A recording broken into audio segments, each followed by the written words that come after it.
All right, Pigskin Profits.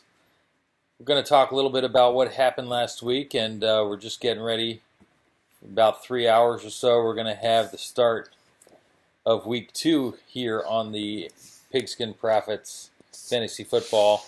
My co-host right over here is True Silas Augustus Crosby with his nice safari hat on.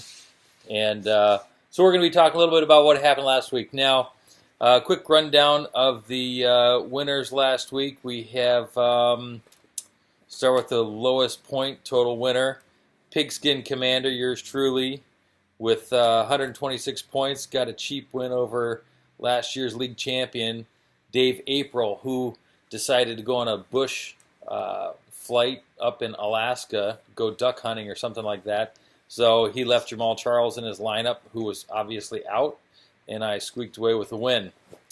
Next up, winning with 148.5 points, two-time league champion Chadwick Brown with Dude, Where's My Car?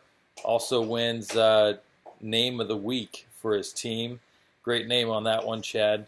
Chad, for those of you that don't remember, was a two-time winner of the league and is now firing it off with his first-round pick, Ezekiel Elliott, who had to disappoint a little bit last week, but not to worry. Spencer Ware put up almost 33 points for him.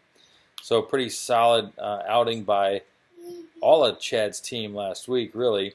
So Chad moves on to one win over Josh King, who, everyone, this is Josh's first year in our league, so welcome to the league, Josh. Next up, with 155 points, Brayton takes down Team Crone Crush all the way from China. And so Matt's put together a pretty good team here, and also was in the playoffs last year.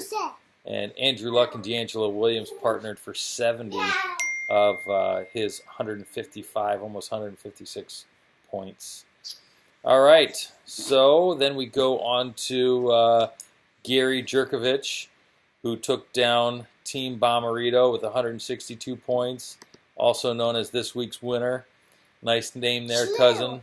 You come in second for best name. Theo Riddick, your hometown boy down in Detroit, had a good outing, as well as the number one pick, Antonio Brown, to get you up to your 162 points. So good job, GT. And last is, don't know who this Team Franklin is that stormed into our league and put up 182 points to just wipe out the Blazing Asian. I think the Blazing Asian got a little jet lag on his trip back to China, so he just couldn't muster up the points. Still, he put up 132 points, which was good enough to win two other matchups at least. But Mike Annis, hope you found yourself back in China safely after all that trip. So we've got a great league this year. You guys are remaining involved here for week 2. Keep up the good work with getting your lineups set up. Let's get the lineups set up and in there, ready for games tonight on Thursday. And we'll check in next week and see who the big winners were. See ya. 1, 2, 3.